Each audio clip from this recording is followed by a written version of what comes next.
শুধু ভৈরবের পুজো সেভাবে প্রচলন নেই ঠিকই, তবে একেবারে যে নেই, যেহেতু এখন বিভিন্ন আমরা দেখতে পাচ্ছি যে বিভিন্ন তান্ত্রিক সম্প্রদায়ের একটা উত্থান আমরা ইদানিংকালে দেখতে পাচ্ছি। তো এখন অনেকাংশে আমরা ভৈরব পূজার প্রচলন আবার দেখতে পাচ্ছি, তবে এটা কিন্তু একটা সময় কিন্তু এটা প্রায় আমরা তলানিতে এসে ঠেকেছিল দেখেছি। আমি এটা নিয়ে একটু আলোচনা করতে চাই। মানে আমরা তন্ত্রে দেখি যে কলিকালে ভৈরব এবং ভৈরবী এদের উপাসনা করার টেন্ডেন্সি মানুষদের প্রচুর বেড়ে যাবে। তো তোমার কি মনে হয় যে এই রিসেন্ট কিছুদিন আগে, আমার এক্স্যাক্টলি জায়গাটা মনে নেই, সেখানে আমাদের একটা অনেক পুরনো পাল রাজার সময় একটা ভৈরব মূর্তি উদ্ধার করা হয়েছিল। আই গেস তুমি হয়তো ফেসবুকে দেখেছো ওটা।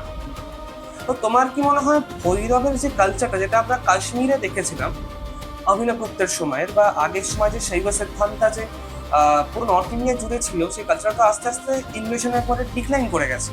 তো সেটা কি আবার রিভাইভ হতে পারে, এরকম একটা পসিবিলিটি আছে? দেখো, পসিবিলিটি তো অবশ্যই রয়েছে, তার কারণ কলি হচ্ছে তন্ত্র প্রধান।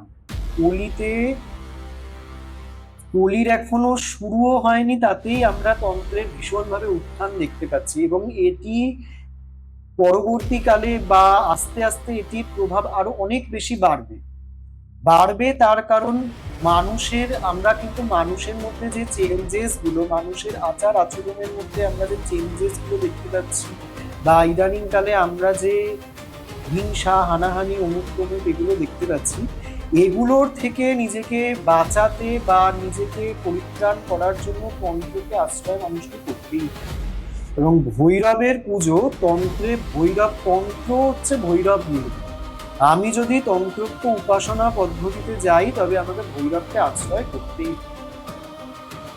মানে তুমি বলছো একটা পসিবিলিটি আছে যে আস্তে আস্তে সময় ভৈরবের আবার একটা পুনর্জাগরণ হতে পারে। নিশ্চয়ই নিশ্চয়ই নিশ্চয়ই।